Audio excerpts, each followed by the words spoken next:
أعوذ بالله من الشيطان الرجيم بسم الله الرحمن الرحيم والتين والزيتون وطور سينين وهذا البلد الأمين لقد خلقنا الإنسان في أحسن تقويم ثم رددناه أسفل سافلين إلا الذين آمنوا وعملوا الصالحات فلهم أجر غير ممنون فما يكذبك بعد بالدين أليس الله بأحكم الحاكمين صدق اللہ العلی العظیم۔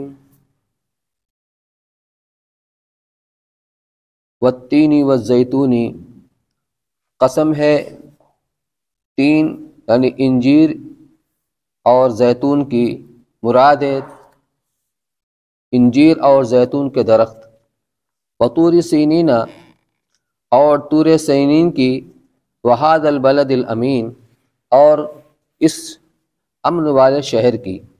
لقد خلقنا الانسان فی احسن تقویم، یقیناً ہم نے انسان کو بہترین سانچے میں ڈھالا ہے۔ ثم رددناہ اسفل سافلین، پھر ہم اس کو پست حالت والوں کی پست تر حالت کی طرف لوٹا دیتے ہیں۔ الا الذین آمنوا وعملوا الصالحات فلہم اجر غیر ممنون، سوائے ان لوگوں کے جو ایمان لائے اور انہوں نے نیک اعمال کیے تو ان کے لیے نہ ختم ہونے والا اجر ہے۔ فما یکذبک بعد بالدین، تو اے کافر انسان تجھے کون سی چیز منکر بنا رہی ہے قیامت کے دن کا، بدلے کے دن کا۔ الیس اللہ باحکم الحاکمین، کیا اللہ تعالیٰ سب حاکموں سے بڑھ کر حاکم نہیں ہے؟ یہ سورہ تین کہلاتی ہے۔ تین کے معنی انجیر، تین کے معنی انجیر کے آتے ہیں۔ یہ دو پھل جو ہوتے ہیں انجیر اور زیتون، اپنے فائدے کے اعتبار سے بکثرت ان کے اندر فائدہ بھی ہوتے ہیں، برکات بھی ہوتی ہیں۔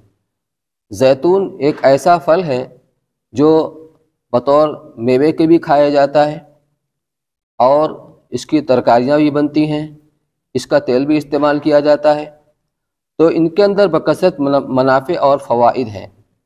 اور تیسری چیز جو قسم کھائی گئی طور سینین کی، یہ طور پہاڑ ہے، اور چونکہ یہ وادی سینا کے اندر واقع ہے اس چیز کی طرف نسبت کر دی طور سینین، یعنی وادی سینا کے اندر واقع ہونے والے طور پہاڑ ہے، اس کی قسم۔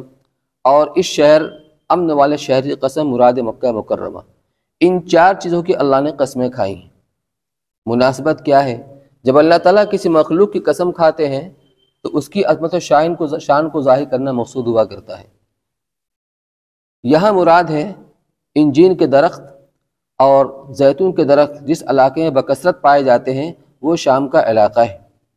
شام کا علاقہ وہ علاقہ ہے جو حضرات انبیاء کرام علیہ السلام کی جائے پیدائش ہے اور ان کا یعنی مخزن ہے۔ بکثرت انبیاء کرام علیہ السلام یہاں پر مدفون ہیں ملک شام کے اندر۔ آج کا جو شام ہے اس زمانے کا شام اس سے کہیں بڑا تھا، اردن وغیرہ شام کا حصہ تھا۔ چنانچہ مشرکین مکہ جب اپنے تجارتی سفروں میں شام کے لیے جایا کرتے تھے تو راستے میں شام ہی کے اندر راستے کے دونوں طرف جس طرح ہائی وے ہوا کرتا ہے وہ ایک راستہ تھا مرکزی، اور اس راستے کے دونوں طرف پہلے بستیاں راستوں کے قریب ہوا کرتی تھیں یا نہروں کے قریب ہوا کرتی تھیں، تو عاد اور سمود کی الٹی ہوئی بستیاں جن پر اللہ کا عذاب آیا تھا وہ دور سے نظر آتی تھیں۔ قرآن پاک میں اللہ نے جگہ جگہ ان کو دعوت دی ہے کہ جب تم راستے سے گزرتے ہو تو ان پر عبرت کی نگاہ ڈالو اور غور کرو اور سوچو کہ ان کو عذاب کیوں آیا تھا، کیونکہ انہوں نے اللہ کے نبی کا انکار کیا تھا، نبی کو نبی نہیں مانا تھا، اس کا انکار کیا تھا، تو اللہ کا عذاب آیا تھا، اور تم بھی وہی کر رہے ہو۔ تو اس زمانے سے لے کر بعد کے زمانے میں بھی حضرت ابراہیم علیہ السلام عراق کے اندر تھے، پیدا ہوئے تھے جو بابل کا علاقہ ہے، پھر وہاں سے ہجرت کرائی گئی ابراہیم علیہ السلام کو اور فلسطین کے اندر آ کر مقیم ہو گئے جو کہ شام کا ایک حصہ تھا۔ پھر ابراہیم علیہ السلام کے بعد اسحاق علیہ السلام، وہیں پر ان کی بھی وفات ہوئی، پیدا ہوئے وہیں وفات ہوئی۔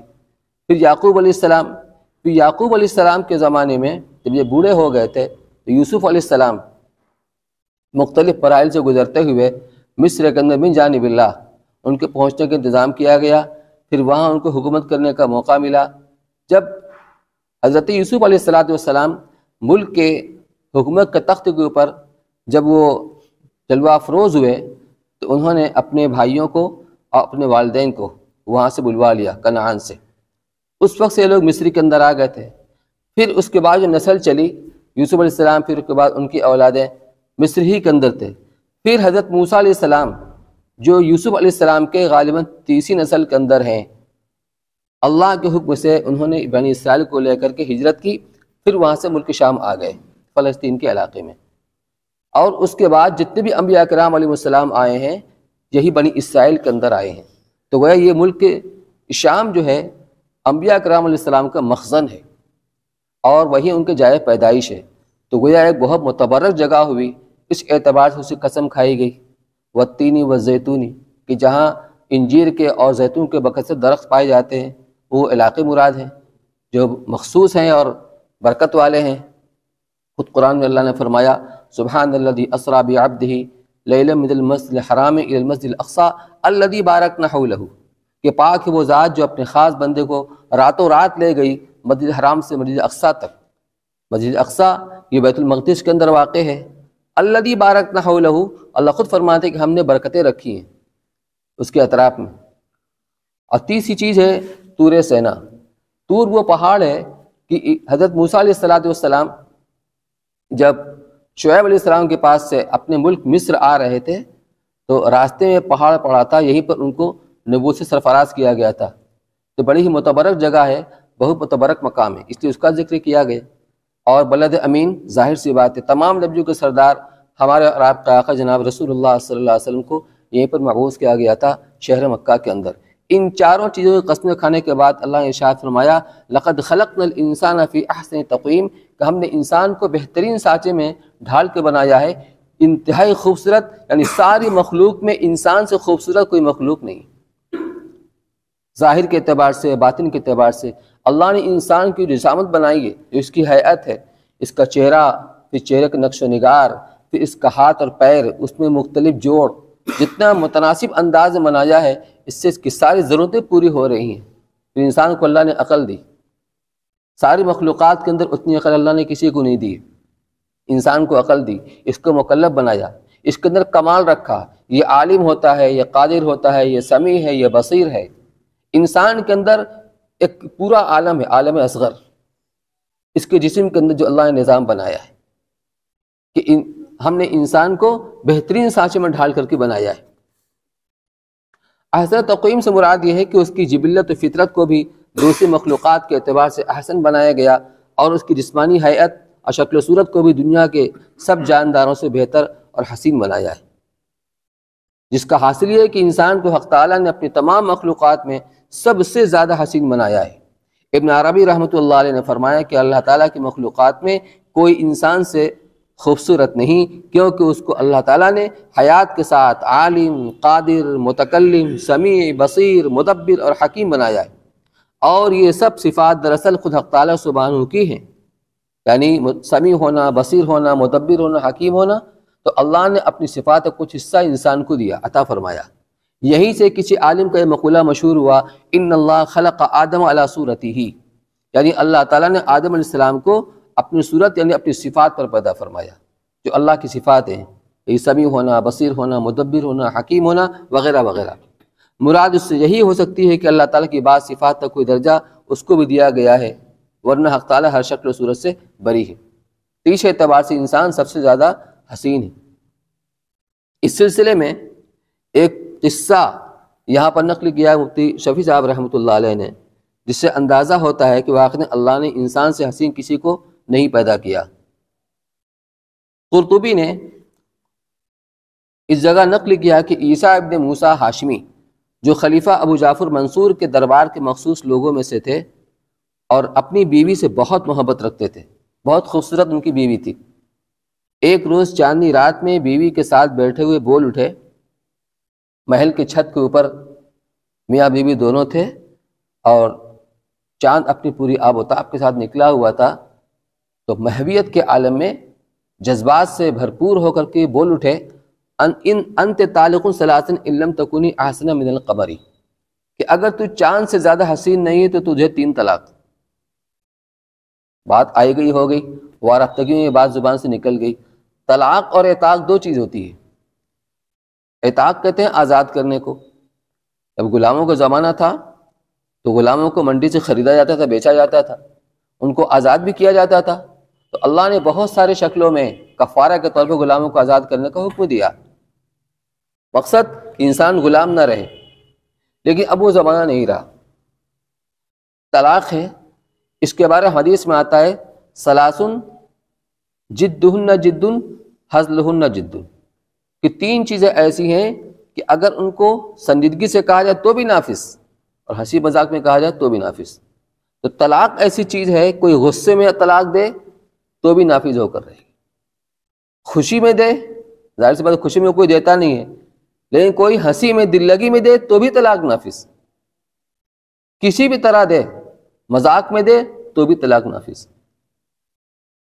پڑوس کے ملک میں ایک قصہ پیش آیا تھا، ڈرامہ ہو رہا تھا، تو ڈرامہ میں پہلے اسکرپٹ لکھی جاتی ہے، کہانی لکھی جاتی ہے، پھر اس کے بعد اس کا کوئی عملی کردار بنایا جاتا ہے۔ تو اس ڈرامہ کے اندر جو کردار تھا میاں بیوی کا، وہ کردار دیا گیا حقیقی میاں بیوی کو۔ اس کردار میں ایک جگہ طلاق کی نوبت آ گئی، تو شوہر نے اپنی بیوی کو طلاق دے دیا۔ وہ تو ڈرامہ تھا، لیکن اب بات جب چلی، چمگویاں شروع ہوئی، اب مسئلہ ہے کہ اس کی بیوی کو طلاق ہوئی کہ نہیں ہوئی۔ کسی نے کہا ہوئی، کسی نے کہا نہیں ہوئی، تو ڈرامہ تھا۔ جب ایک دیوبند کے بڑے مفتی صاحب کے پاس یہ مسئلہ پہنچا کہ طلاق ہونے میں تو کوئی شبہ نہیں ہے، مسئلہ اس کے ایمان و کفر کا ہے، کہ اس نے شریعت کے حکم کو اس نے کھلواڑ بنایا، تو اس کا ایمان بھی بچا کہ نہیں بچا؟ معاملہ یہاں تک پہنچ گیا۔ تو اس نے جذبات میں کہہ دیا، حالانکہ یہ اپنے بیوی کے حسن کے اوپر فدا تھا، اور اس نے اس سے متاثر ہو کے یہ بات کہہ دی تھی کہ اگر تو چاند سے زیادہ حسین نہیں ہے تو تجھے 3 طلاق۔ یہ کہتے ہی بیوی اٹھ کے پردے میں چلی گئی، آپ نے مجھے طلاق دے دی، کیونکہ 3 طلاق کہا تھا نا، آپ نے مجھے طلاق دے دی۔ بات ہنسی دل لگی کی تھی، مگر طلاق کا حکم یہی ہے کہ کسی طرح بھی طلاق کا صریح لفظ بیوی کو کہہ دیا جائے تو طلاق ہو جاتی ہے، خواہ ہنسی دل لگی ہی میں کہا جائے۔ عیسیٰ ابن موسیٰ نے رات بڑی بے چینی اور رنج و غم میں گزاری۔ صبح کو خلیفہ وقت ابو جعفر منصور کے درپاس حاضر ہوئے اور اپنا قصہ اور سرگزشت سنایا، اور اپنی پریشانی کا اظہار کیا کہ اب کیا ہو سکتا ہے۔ منصور نے شہر کے فقہا اہل فتویٰ کو جمع کر کے سوال کیا، سب نے ایک ہی جواب دیا کہ طلاق ہو گئی، طلاق طلاق طلاق، سب طرف سے کہ طلاق ہو گئی۔ کیوں کہ چاند سے زیادہ حسین ہونے کا کسی انسان کے لیے امکان ہی نہیں۔ شعراء اکثر جب اپنے محبوب کو حسن میں کسی تشبیہ دیتے ہیں تو چاند سے تشبیہ دیتے ہیں۔ میرا محبوب جیسے چودھری رات کا چاند، تو جس چیز سے تشبیہ دی جاتی ہے وہ زیادہ ہوتی ہے اس صفت کے اندر۔ دنیا میں عام طور پر یہی رائج ہے کہ سب سے زیادہ خوبصورت چاند ہے جو اپنی پوری تابناکی کے ساتھ نکلا ہوا ہو، مگر ایک عالم جو امام ابو حنیفہ رحمۃ اللہ علیہ کے شاگردوں میں سے تھے خاموش بیٹھے رہے۔ یہ ہے امام صاحب، امام ابو حنیفہ رحمۃ اللہ علیہ کی نگاہ کہاں کہاں جاتی تھی، وہ صفات وہ بات ان کے شاگردوں کے اندر بھی تھی۔ امام ابو یوسف رحمۃ اللہ علیہ تھے، سب تماشا دیکھ رہے تھے، خاموش بیٹھے ہوئے تھے۔ منصور نے پوچھا کہ آپ کیوں خاموش ہیں، آپ بھی کچھ کہیں؟ تب یہ بولے اور بسم اللہ الرحمن الرحیم پڑھ کر سورہ 3 تلاوت کی، اور فرمایا کہ امیر المؤمنین اللہ تعالیٰ نے ہر انسان کا احسن تقویم میں ہونا بیان فرما دیا ہے، کوئی شے اس سے زیادہ حسین نہیں ہو سکتی، اس لیے انسان سب سے زیادہ حسین ہے، طلاق نہیں ہوئی۔ یہ سن کر سب علماء فقہا حیرت میں رہ گئے، کوئی مخالفت نہیں کی، اور منصور نے حکم دے دیا کہ طلاق نہیں ہوئی۔ تو اللہ نے انسان کو بہترین سانچے میں ڈال کر کے انتہائی خوبصورت بنایا۔ اس سے معلوم ہوا کہ انسان اللہ تعالیٰ کی ساری مخلوق میں سب سے زیادہ حسین ہے، ظاہر کے اعتبار سے بھی اور باطن کے اعتبار سے بھی، حسن و جمال کے اعتبار سے بھی اور بدنی ساخت کے اعتبار سے بھی۔ اس کے سر میں کیسے کیسے اعضاء کیسے کیسے عجیب کام کر رہے ہیں کہ ایک مستقل فیکٹری معلوم ہوتی ہے جس سے بہت سی نازک باریک خودکار مشینیں چل رہی ہیں۔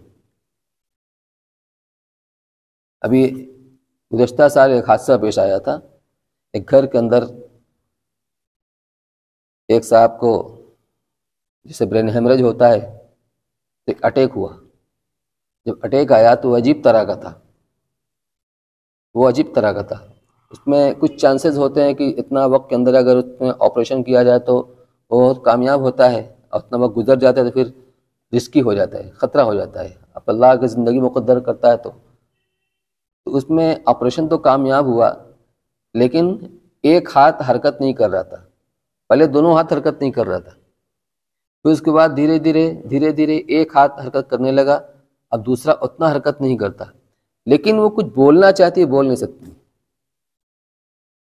اللہ نے اس کو یہ سرکٹ بنا رکھا ہے، سارے اعضاء کی نس وہاں پر جاتی ہیں اور وہیں سے آپریٹ ہوتا ہے. تو کوئی ایک نس ہے جو متاثر تھی، اسی کی وجہ سے بولنے پر قادر نہیں، بولنا چاہتی ہے، بول نہیں سکتی. یہ قدرت کا وہ نظام ہے اللہ نے اس دماغ کے اندر بنایا انسان کے، اور اسی قدرت کے انسان نے وہ ساری چیزیں بنائی ہیں، سرکٹ والی، ریڈیو ہے، ٹیلی ویژن ہے، وغیرہ وغیرہ. تو مستقل ایک فیکٹری معلوم ہوتی ہے جس سے بہت سی نازک باریک خودکار مشینیں آٹومیٹک چل رہی ہیں. یہی حال اس کے سینے اور پیٹ کا ہے. اسی طرح اس کے ہاتھ پاؤں کی ترکیب و ہیئت ہزاروں حکمتوں پر مبنی ہے. اسی لیے فلاسفہ نے کہا ہے کہ انسان ایک عالم اصغر یعنی پورے عالم کا ایک نمونہ ہے. سارے عالم میں جو چیزیں بکھری ہوئی ہیں وہ سب اس کے وجود میں جمع ہیں. ثم رددناہ اسفل سافلین. پھر پہلے جملے میں ساری مخلوقات اور کائنات سے احسن بنانے کا بیان تھا. اس جملے میں اس کے بالمقابل یہ بتلایا گیا جس طرح وہ اپنی ابتدا اور شباب میں ساری مخلوقات سے زیادہ حسین اور سب سے بہتر تھا، آخر میں اس پر یہ حالت بھی آتی ہے کہ بد سے بدتر اور برے سے برا ہو جاتا ہے. ظاہر یہ ہے کہ بدتری اور برائی اس کی ظاہری جسمانی حالت کے اعتبار سے بتلائی گئی ہے کہ شباب ڈھلنے کے بعد شکل و صورت بدلنے لگتی ہے، بڑھاپا اس کا روپ بالکل بدل ڈالتا ہے، بد ہیئت بد شکل نظر آنے لگتا ہے، بیکار اور دوسروں پر بار ہو کر رہ جاتا ہے، کسی کے کام نہیں آتا، برخلاف دوسرے جانوروں کے کہ وہ آخر تک اپنے کام میں لگے رہتے ہیں. انسان ان سے دودھ اور سواری، بار برداری کے اور دوسرے قسم کے سینکڑوں کام لیتے ہیں. وہ ذبح کر دیے جائیں یا مر جائیں تو بھی ان کی کھال بال ہڈی غرض جسم کا ریزہ ریزہ انسانوں کے کام آتا ہے، بخلاف انسان کے کہ جب وہ بیماری اور بڑھاپے میں عاجز و درماندہ ہو جاتا ہے تو مادی اور دنیا داری کے اعتبار سے کسی کام کا نہیں رہتا. تو یہ اللہ کی قدرت، اس کے تصرفات ہیں. پہلے اللہ نے کیسے پیدا کیا؟ اللہ الذی خلقکم من ضعف ثم جعل من بعد ضعف قوة ثم جعل من بعد قوة ضعفا وشیبا، کہ اللہ کی ذات وہ ہے جس نے تم کو انتہائی یعنی ضعف سے پیدا کیا، کمزوری. انسان کی بنیاد کیا ہے؟ وہ قطرہ، وہ مادہ اس کو دیکھ کر گھین آتی ہے. کپڑا پر لگے کپڑا ناپاک، جسم پر لگے جسم ناپاک. اللہ کی قدرت نے اس پر تصرف کیا، 3 اندھیریوں کے اندر بنایا. اب اسی قطرے ناپاک کو پہلے جمع و خون بنایا گیا، پھر اس سے مضغہ بنایا گیا، گوشت کی بوٹی، پھر اس میں اللہ نے ہڈیاں پیوست کی، پھر اس کے اندر باریک باریک رگیں، اور دنیا بھر کا سارا اس کو عالم اصغر کہتے ہیں، سب اللہ نے اپنی قدرت سے بنایا. اور جس فیکٹری کے اندر بن رہا تھا خود اس کو بھی پتہ نہیں کہ میرے اندر کون سا وجود تیار ہو رہا ہے، اور قدرت اپنا کام کر رہی ہے. پھر اس کے بعد اللہ تعالیٰ دنیا میں لائے ایک مدت کے بعد، جس کو دیکھ کر کے، جس مادے کو دیکھ کر ہر ایک گھن محسوس کرتا تھا، اس سے بچتا تھا، اب ہر آدمی اس کو گلے لگا رہا ہے، اس کو پیار کر رہا ہے، چوم رہا ہے. اللہ قدرت نے یہ تصرف کیا. پھر اس کے بعد بتدریج اللہ نے اس کو بڑھایا. اللہ نے جب بچہ پیدا ہوتا ہے کتنا کمزور ہوتا ہے، دنیا کی غذا کو وہ ہضم نہیں کر سکتا، تو اللہ نے فوراً دانت نہیں دیا، تو اللہ نے غذا اس کے آنے سے پہلے دنیا میں اس کا انتظام کر دیا، ماں کے چھاتی کے اندر اس کی غذا کا انتظام کر دیا، اور اللہ نے اس کو چوسنا سکھایا. قدرت نے کسی مدرسے کے اندر نہیں گیا تعلیم حاصل کرنے کے لیے، یہ قدرت اس کو سکھا رہی ہے. اور اللہ نے اس کو رونا سکھا دیا. بچہ زبان نہیں جانتا، لیکن دنیا کے کسی خطے کے اندر، انگریزی علاقہ ہو، ہندی کا اردو کا علاقہ ہو، بنگالی علاقہ ہو، پشتو علاقہ ہو، کوئی علاقہ ہو، ہر علاقے کی زبان الگ الگ، لیکن جو گود میں پیدا ہونے والا بچہ جو گود کے اندر ہوتا ہے اس کی ایک زبان ہے رونا، اس کی جو بھی ضرورت ہو، اس کو بھوک لگی ہے، اس کو پیاس لگی ہے، اس کو کوئی اور تکلیف ہے، بس وہ رو دیتا ہے۔ اللہ نے اس کو رونا سکھا دیا، اور ماں باپ کی حس اتنی تیز کر دی کہ بچہ رو کیوں رہا ہے وہ سمجھ جاتی ہے ماں کہ کیوں رو رہا ہے، پیشاب کر دیا، اب اس کی وجہ سے رو رہا ہے، پریشان ہے، جب اس کا کپڑا تبدیل کرتی ہے تو وہ ٹھیک ہو جاتا ہے۔ اب تو اللہ نے اس کو وہاں سے چلایا، اور بتدریج اس کی تربیت ہوتی رہی، بڑھتا رہا، اور اس کا حسن نکھرتا رہا، یہاں تک کہ جوان ہو گیا۔ ہر چیز شباب پر، اس کی جوانی، اس کی عقل، اس کی سوچ سمجھ، اس کی ہر چیز شباب کے اوپر۔ اور جب 40 کے بعد ہوتا ہے تو بتدریج ڈھلنا شروع ہوتا ہے، بتدریج ڈھلنا شروع ہوتا ہے، اور 60-70 کے بعد ہر چیز کمزور ہو جاتی ہے، اس کے ہضم کی صلاحیت کمزور ہو جاتی ہے، اسے دیکھنے کی طاقت کمزور ہو جاتی ہے، سننے کی طاقت کمزور ہو جاتی ہے۔ پھر جب بوڑھا کھسٹ ہو جاتا ہے، 80 سال 90 سال کا ہو جاتا ہے، تو اب اس کی زندگی ایک بوجھ بن جاتی ہے، چہرے پر جھرری پڑ جاتی ہے، وہ حسن سب ختم ہو گیا، وہ سارا حسن ختم ہو گیا۔ اب وہ زمانہ آتا ہے کہ اس کی شکل و حیت ہی بگڑ جاتی ہے اس بڑھاپے کے اندر۔ وہ اللہ جو اس پر قادر ہے کہ ایک قطرے نافاق سے انسان کو اتنا خوبصورت بنائے، اور پھر وہ تصرف کر کے اس کو یہاں سے یہاں تک پہنچا دے، ثم رددناہ اسفل سافلین۔ وہ اللہ کی اس کی بھی قدرت ہے جو قیامت تو قائم کرے، اور اس مرنے کے بعد دوبارہ انسان کو زندہ کرے اور روز زندہ کو قائم کرے، یا اسی کو ثابت کرنا ہے۔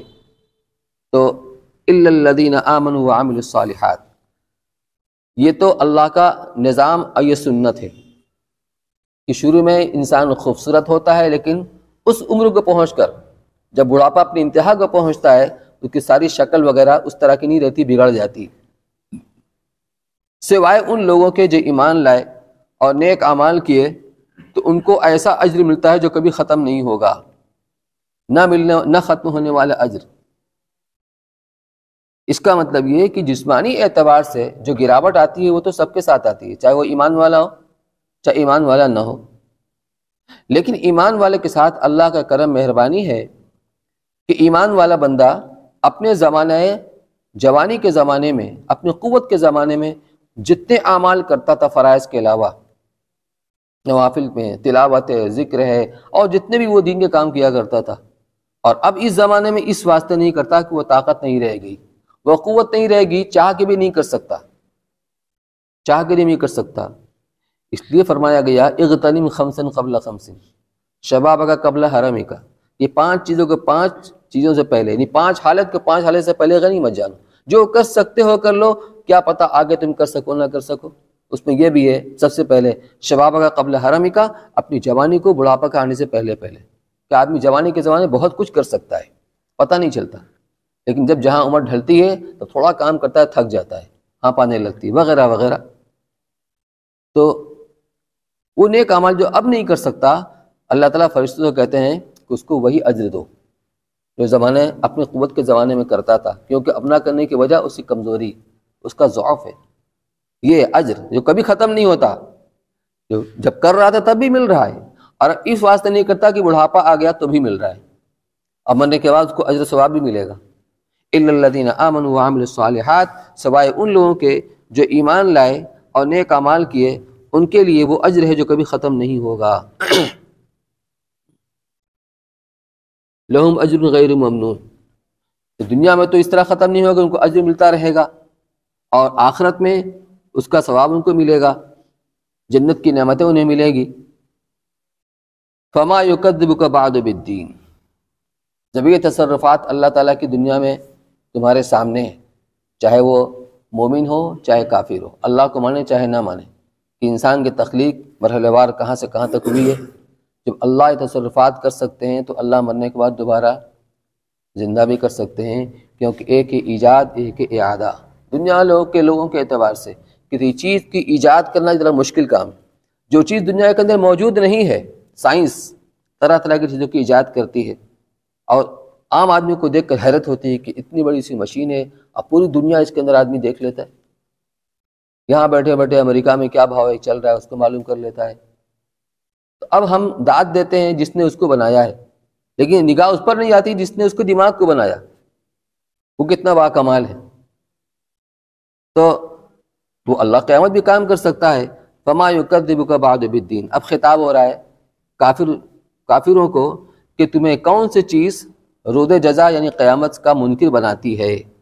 تو پچھلی آیات پر تخلیق انسانی کے کمال اور اس پر حق تعالیٰ کے خاص انعام کا پھر بڑھاپے میں حالات کے انقلاب کا ذکر فرما کر اس آیت میں منکرین قیامت کو تنبیہ کی گئی ہے کہ قدرت الہیہ کے ایسے مناظر اور انقلابات دیکھنے کے بعد بھی کیا گنجائش ہے کہ تم آخرت اور قیامت کی تکذیب کرو؟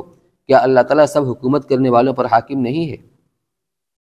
حضرت ابو ہریرہ رضی اللہ تعالیٰ عنہ سے روایت ہے کہ رسول اللہ صلی اللہ علیہ وسلم نے فرمایا کہ جو شخص سورہ 3 پڑھے اور اس آیت پر پہنچے الیس اللہ بأحکم الحاکمین، جس میں وہ ایک سوال ہے کیا اللہ تعالیٰ تمام حاکموں سے بڑھ کر حاکم نہیں ہے، سب حکومت کرنے والوں پر حکومت کرنے والا نہیں ہے، اس کو چاہیے کہ کلمہ کہے اس کے جواب میں بلا، کیوں نہیں، وَأَنَا عَلَىٰ ذَلِكَ مِنَ الشَّاهِدِينَ، کہ بے شک آپ سارے حاکموں سے بڑھ کر حاکم ہیں اور میں خود اس کے اوپر گواہی دیتا ہوں۔